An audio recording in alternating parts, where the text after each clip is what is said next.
So ఇక మనం next ఈ టాపిక్ తర్వాత మనం డిస్కస్ చేసుకోవాల్సినటువంటి ముఖ్యమైనది ఏమిటయ్యా అంటే ఈ యొక్క బౌద్ధ మతం.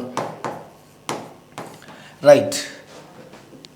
So welcome to Raghudeepaka online classes and genius publications. So మిత్రులారా, మనకు ప్రీవియస్గా ఇండియన్ హిస్టరీలో ఎస్పెషల్లీ యాన్సెంట్ ఇండియన్ హిస్టరీలో మనము గత సింధు నాగరికత, అలాగే వేదిక్ లిటరేచర్ అండ్ తొలివేద, మలివేద, అలాగే మనకు షోడశ మహాజనపదాలు, అలాగే మగధ సామ్రాజ్యం, అలాగే నూతన మతాల ఆవిర్భావంలో భాగంగా జైన మతానికి సంబంధించినటువంటి సమాచారాన్ని మనం నేర్చుకోవడం జరిగింది. సో ఇప్పుడు మనము బౌద్ధ మతానికి సంబంధించినటువంటి ఈ యొక్క సమాచారాన్ని మనం చూద్దాం. సో ఇందులో భాగంగా ఈ క్రీస్తు పూర్వం 6వ శతాబ్దం నాటికి అవతరించినటువంటి 62 మతాలలో అత్యంత ప్రాచీనమైనది జైన మతం అయితే అత్యంత ప్రజాదరణ పొందినటువంటి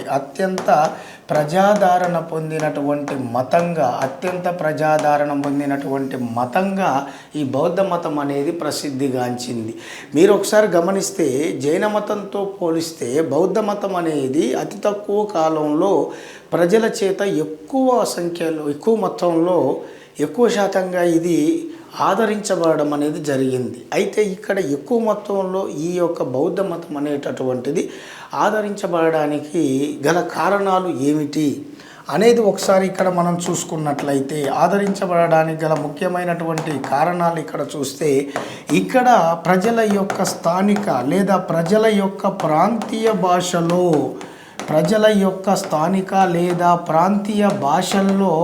ఈ యొక్క బౌద్ధ మతానికి సంబంధించిన బోధనలు ప్రచారం చేయడం వల్ల అవి తొందరగా ప్రజలకు కనెక్ట్ కావడం అనేది జరిగింది. ఇది ఒక ముఖ్యమైన విషయంగా చెప్పవచ్చును.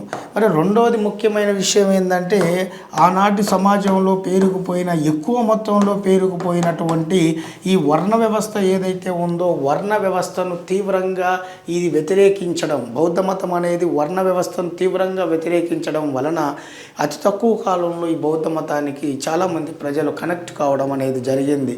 ఇక్కడ జైన మతాన్ని మీరు అబ్జర్వ్ చేస్తే, జైన మతము కేవలం బ్రాహ్మణాధిక్యతను నిరసించింది, వేదాలను నిరసించింది, వ్యతిరేకించింది, కానీ వర్ణ వ్యవస్థను అది సమర్థించింది. కానీ ఇక్కడ బౌద్ధ మతము వర్ణ వ్యవస్థను పూర్తిగా వ్యతిరేకించడం అనేటటువంటిది ఇక్కడ జరిగింది. అలాగే 3 యజ్ఞ యాగాదులను వ్యతిరేకించింది. యాగాదులను, అలాగే జంతు బలులను వ్యతిరేకించింది. అలాగే జైన మతంతో పోల్చుకుంటే సాధారణ నియమ నిబంధనలను ఇది ప్రాచుర్యంలోకి తీసుకురావడం జరిగింది. సో ఈ కారణాల వలన ఎస్పెషల్లీ పూర్తి స్థాయిలో ఇక్కడ ఏమైంది అంటే, ఇక్కడ ఈ యొక్క బౌద్ధ మతం అనేది అతి తక్కువ కాలంలో జైన మతంతో పోలిస్తే ఎక్కువగా ఇది ప్రాచుర్యంలోకి ప్రజల యొక్క అభిమానాన్ని పొందడం అనేటటువంటిది జరిగింది. రైట్. మరి ఇక్కడ అత్యంత కీలకంగా మరి బౌద్ధ మతానికి సంబంధించినటువంటి అత్యంత తక్కువ స్థాయిలో ప్రజాదరణ ఎలా పోయిందో చూశాం.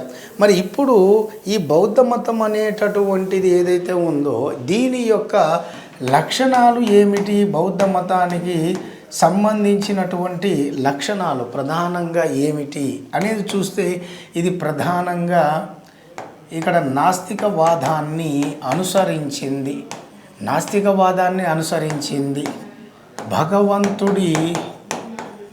భగవంతుడి ఉనికి లేదు అని చెప్పింది. అలాగే ఇక్కడ స్వర్గలోకము, నరకలోకము లేవు అని తెలిపింది. అలాగే వర్ణ వ్యవస్థను ఖండించింది. అలాగే ముఖ్యంగా ఇక్కడ అనాత్మకు మధ్య గల సంబంధాన్ని మాత్రం తెలపలేదు. ఆత్మ అనాత్మ మధ్య గల సంబంధాన్ని వివరించలేదు. అలాగే ఇక్కడ అత్యంత ముఖ్యంగా మనం ఇక్కడ అబ్జర్వ్ చేసినట్లయితే, ఇక్కడ 6వది ఇది అహింసకు ప్రాధాన్యత ఇచ్చింది. కానీ జైన మతం అంతా కాదు, అహింసకు ప్రాధాన్యత ఇవ్వడం అనేటటువంటిది జరిగింది. ఇక్కడ చూసినట్లయితే నాస్తికవాదాన్ని సమర్థించింది, భగవంతుడు ఉనికి లేదన్నది, స్వర్గలోకం నరకలోకం లేవు, వర్ణ వ్యవస్థను ఖండించింది, ఆత్మ అనాత్మకు మధ్య కలిగినటువంటి సంబంధానికి సంబంధించిన వివరణ అనేది ఇవ్వలేదు. ఇది కూడా జైన మతంలాగా అహింసకు ప్రాధాన్యత ఇచ్చింది. బట్ జైన మతం అంత ఎక్కువ స్థాయిలో కాకుండా ఈ అహింసకు ప్రాధాన్యత ఇవ్వడం జరిగింది. అలాగే ఇది కర్మ సిద్ధాంతాన్ని అంగీకరించింది. జైన మతం కర్మ సిద్ధాంతాన్ని అంగీకరించలేదు, కానీ బౌద్ధ మతము కర్మ సిద్ధాంతాన్ని అంగీకరించింది. అలాగే ఆత్మ పునర్జన్మ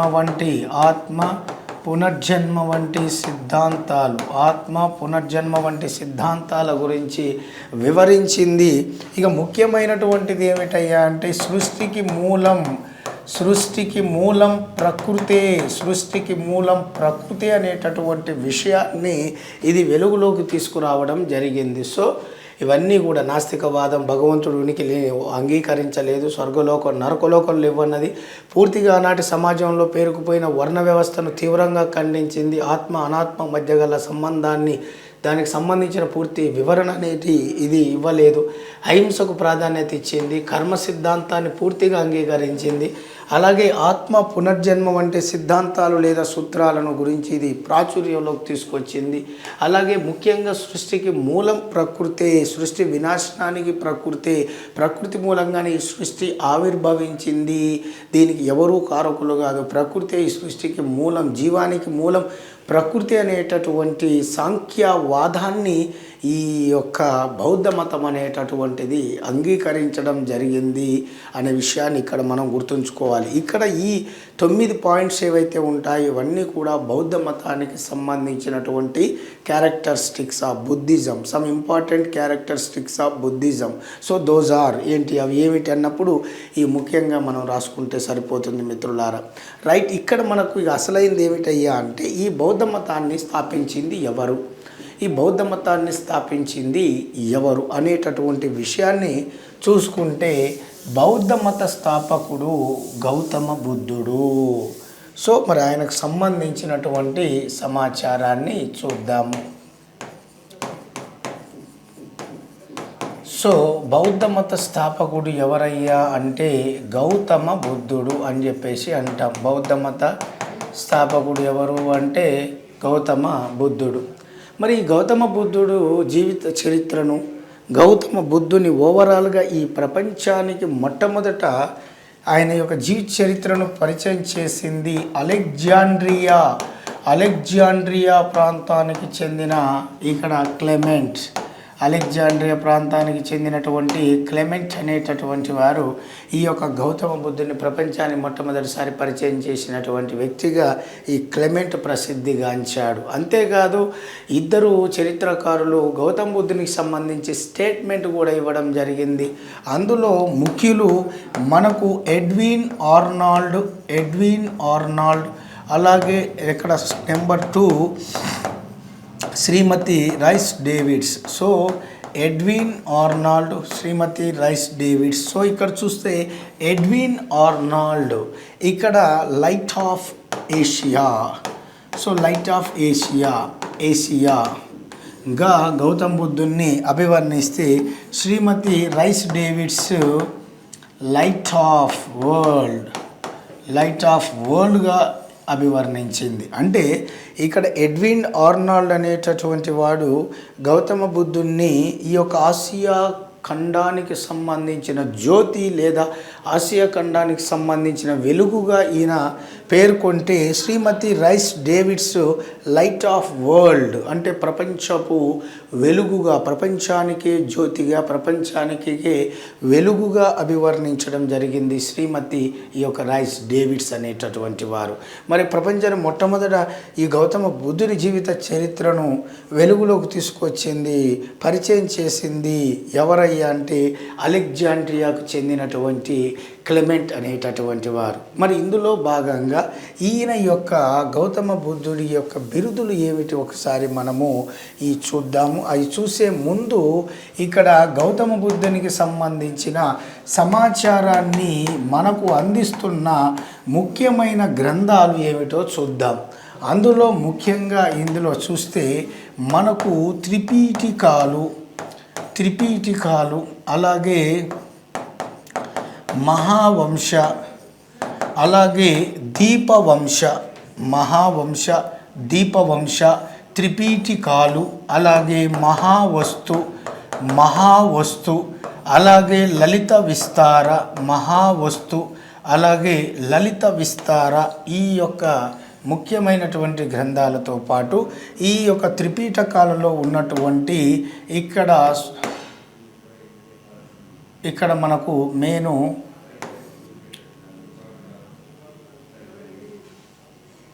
ఇక్కడ చూడండి, నికాయలు అంటే మనకు మేను అంగుత్తర నికాయ, అలాగే దిగానికాయ, అలాగే మజ్జిమనికాయ, అలాగే కద్దకునికాయ, అలాగే సంయుక్త నికాయ, ఇవన్నీ కూడా ఈ యొక్క పీఠికలో భాగాలు.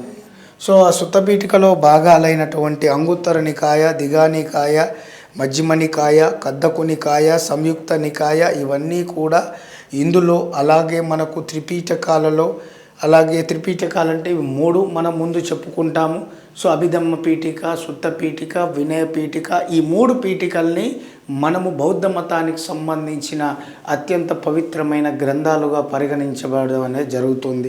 దీంతోపాటు శ్రీలంక దేశానికి చెందిన బౌద్ధ మత గ్రంథాలుగా చెప్పబడ్డ మహావంశ, దీపవంశ, అలాగే ఇక్కడ మహావస్తు, లలిత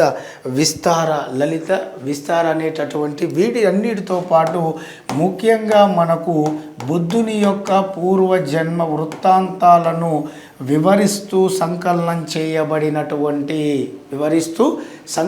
చేయబడిన లేదా గ్రంథస్థం చేయబడిన మరో సాహిత్యపరమైన ఆధారమే జాతక కథలు. మొత్తం ఈ జాతక కథలు మొత్తం సంఖ్య 550. ఇవి బుద్ధుని యొక్క పూర్వజన్మ వృత్తాంతాలను వివరించేటటువంటివిగా ప్రసిద్ధిగాంచాయి. సో పూర్తి స్థాయిలో ఇవి మొత్తం కూడా వీటి ద్వారా మనకు గౌతమ బుద్ధుడికి సంబంధించినటువంటి సమాచారం అనేది తెలుస్తుంది. అలాగే ఇక్కడ అత్యంత ముఖ్యమైనటువంటి వీటితో పాటుగా మనకు ఇంకొక గ్రంథం ఏమిటయ్యా అంటే బుద్ధ చరిత్ర. ఏంటిది? అశ్వఘోషుడు రచించినటువంటి బుద్ధ చరిత్ర అనేటటువంటి గ్రంథం ద్వారా కూడా గౌతమ బుద్ధునికి సంబంధించినటువంటి సమాచారం తెలుస్తుంది. ఇవి మనకు బౌద్ధ మత స్థాపకుడైనటువంటి గౌతమ బుద్ధుడికి సంబంధించిన సమాచారాన్ని వివరిస్తున్నటువంటి గ్రంథాలు. మరి గౌతమ బుద్ధుడు ఈ యొక్క సోర్సెస్ ప్రకారము, ఈ గ్రంథాల ప్రకారము ఆయన ఏ పేరుతో పిలువబడడం జరిగింది అంటే ఏ బిరుదులు ఉన్నాయి గౌతమ బుద్ధునికి అనేది చూస్తే which titles add Gautama Buddha. So ఇక్కడ చూస్తే ఈ యొక్క గౌతమ బుద్ధునికి సంబంధించిన బిరుదుల్లో మనకు ఇక్కడ ఫస్ట్ది మనకు శాక్యముని, అలాగే రెండవది తథాగతుడు, అలాగే అంగీరసుడు అనేటటువంటిది. అంగీరసుడు ఈ యొక్క మెయిన్ ముఖ్యంగా ఈ 3 శాక్యముని, తథాగతుడు, అలాగే అంగీరసుడు. ఇందులో తథాగతుడు అంటే సత్యం లేదా నిజాన్ని, తథాగతుడు అంటే సత్యం లేదా నిజాన్ని తెలుసుకున్నటువంటి వారు అని చెప్పేసి అర్థం.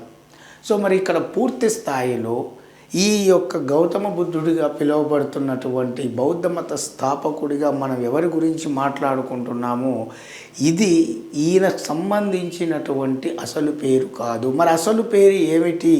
మరి ఆయన ఏ రాజ్యానికి చెందినవాడు, ఏ తెగకు చెందినటువంటి వాడు, ఆయన యొక్క ఘన రాజ్యం లేదా ఘన సంఘం పేరు ఏమిటి, ఆయన తల్లిదండ్రులు, భార్య, ఆయన కుమారుడి పేరు ఏమిటి, సోదరుడు, పెంచిన తల్లి, అలాగే ఆయన గుర్రం పేరు, ఆయన రథ సారథి పేరు ఏమిటి, ఆయన ప్రియ శిష్యుడి పేరు ఏమిటి, వీటన్నికి సంబంధించినటువంటి వ్యక్తిగత సమాచారం అనేది ఇక్కడ చూద్దాం. ఇందులో చూస్తే మనకు గౌతమ బుద్ధుని యొక్క అసలు పేరు మనం ఇక్కడ ఒకసారి చూస్తే ఆయన అసలు పేరు సిద్ధార్థుడు. గౌతమ బుద్ధుడి యొక్క అసలు పేరు సిద్ధార్థుడు. ఈయన యొక్క కాలం వచ్చేసి మనకు 563 బీసీ నుంచి 483 బీసీ. 563 బీసీ నుంచి 483 అంటే దాదాపు ఎన్ని సంవత్సరాలు గౌతమ బుద్ధుడు జీవించాడంటే 80 ఇయర్స్. క్రీస్తు పూర్వం 563 నుంచి క్రీస్తు పూర్వం 483 సంవత్సరంలో 483 సంవత్సరముల మధ్య కాలం. ఈయన అసలు పేరు సిద్ధార్థుడు. ఈయన యొక్క రాజ్యము మనకు కపిలవస్తు. మరి తల్లిదండ్రులు ఎవరంటే ఇక్కడ శుద్ధోదనుడు, అలాగే మాయాదేవి. మరి ఇక్కడ ఈయన పెంచిన తల్లి సవతి తల్లి ఎవరంటే మహాప్రజాపతి గౌతమి. మరి ఈయన యొక్క తెగ ఏమిటంటే శాక్య తెగ. మళ్ళీ అలాగే ఈయన యొక్క గోత్రం ఏంటంటే గౌతమ లేదా గోతమ అనేటటువంటిది మరి ఈయన యొక్క గోత్రం. మరి ఈయన యొక్క భార్య పేరు యశోధర. వర్ధమాన మహావీరుడి భార్య పేరు యశోద. గౌతమ బుద్ధుడి యొక్క భార్య పేరు యశోధర. ఈయన కుమారుడి పేరు రాహులుడు. ఈయన యొక్క సోదరుడు అంటే ప్రజాపతి గౌతమి యొక్క కుమారుడు, ఈయన తమ్ముడు అవుతాడు కాబట్టి ఈయన యొక్క సోదరుడి పేరు ఏమిటయ్యా అంటే దేవదత్తుడు. సో దేవదత్తుడు. అలాగే ఈయన గుర్రం పేరు కంటక. ఈయన యొక్క రథసారథి పేరు చెన్నడు. మరి ఈయన యొక్క ప్రియ శిష్యుడి పేరు ఏమిటయ్యా అంటే ఆనందుడు. ఈయన యొక్క ప్రియ శిష్యుడి పేరు, ఈ యొక్క గౌతమ బుద్ధుడి ప్రియ శిష్యుడి పేరు ఆనందుడు. సో ఇది మనకు ఇందులో మెయిన్ మొత్తం ఈయనకు సంబంధించినటువంటి వ్యక్తిగత సమాచారంలో ఫస్ట్ ఆఫ్ ఆల్ ఇవి మెయిన్ మనకు ప్రతి ఒక్కరికి కూడా తెలియాలి. అసలు పేరు సిద్ధార్థుడు. ఈయన కూడా వర్ధమాన మహావీరుడిలాగా ఘన సంఘానికి సంబంధించినటువంటి వారు. అందులో ముఖ్యంగా కపిలవస్తు ఈయన రాజ్యానికి చెందినవాడు. ఈయన తల్లిదండ్రులు శుద్ధోదనుడు, మహామాయ. ఈయనను పెంచినటువంటి ఈయన సవతి తల్లి పేరు మహాప్రజాపతి గౌతమి. మరి గౌతమ బుద్ధుడి యొక్క తెగ పేరు ఏమిటంటే శాక్య. అలాగే ఈయన యొక్క గోత్రం పేరు ఏంటంటే గౌతమ లేదా గోతమ. ఈయన యొక్క భార్య పేరు యశోధర, కుమారుడి పేరు రాహులుడు. ఈయన యొక్క సోదరుడి పేరు అనగా మహాప్రజాపతి గౌతమి యొక్క కుమారుడి పేరు దేవదత్తుడు. అలాగే ఇతని యొక్క గుర్రం పేరు కంటక. అలాగే ఈయన యొక్క రథసారథి పేరు చెన్నడు. అలాగే బుద్ధుని యొక్క ప్రియ శిష్యుడి పేరు ఏమిటయ్యా అంటే ఈ యొక్క ఆనందుడు. మీ మెయిన్ ముఖ్యంగా ఇవి. మరి లాస్ట్కి ఇక ఫైనల్గా ఈయన చనిపోయింది ఎక్కడయ్యా అంటే 80వ ఏట నేటి ఉత్తరప్రదేశ్ రాష్ట్రంలోని కుషీనగరంలో ఈయన మహాపరినిర్యాణం చెందడం అనేది జరిగింది. కుషీనగరంలో మహాపరినిర్యాణం చెందారు. ఒకసారి మీరు అబ్జర్వ్ చేస్తే ఈ యొక్క సిద్ధార్థుడు 563 సంవత్సరం బీసీలో వైశాఖ శుద్ధ పౌర్ణమి రోజున ఈయన నేపాల్లోని లుంబిని వనంలో, నేటి నేపాల్లోని లుంబిని వనంలో ఈయన జన్మించడం అనేది జరిగింది. ఇక్కడ ఆయనకు పూర్తి స్థాయిలో 35వ ఏట ఆయనకు ఎన్లైట్మెంట్ అవుతుంది, అంటే జ్ఞానోదయం అనేది కలుగుతుంది. సో సిద్ధార్థుడికి తన 35వ ఏట కలిగినటువంటి జ్ఞానోదయం ఏదైతే ఉందో అది సంభవించినటువంటి రోజు కూడా వైశాఖ శుద్ధ పౌర్ణమి. చివరికి గౌతమ బుద్ధుడు తన 80వ ఏట అంటే 483 సంవత్సరం ఏదైతే ఉందో ఆ 483 సంవత్సరంలో ఆయన మరణించింది కూడా కరెక్టుగా వైశాఖ శుద్ధ పౌర్ణమి రోజున. ఈ 3 బుద్ధుని యొక్క జీవిత ఘట్టాలలో 3 కీలకమైనటువంటివి వైశాఖ శుద్ధ పౌర్ణమి రోజున సంభవించడం మూలంగా ఆ రోజును నేటికి బౌద్ధ మత సన్యాసులు అత్యంత పవిత్రమైనటువంటి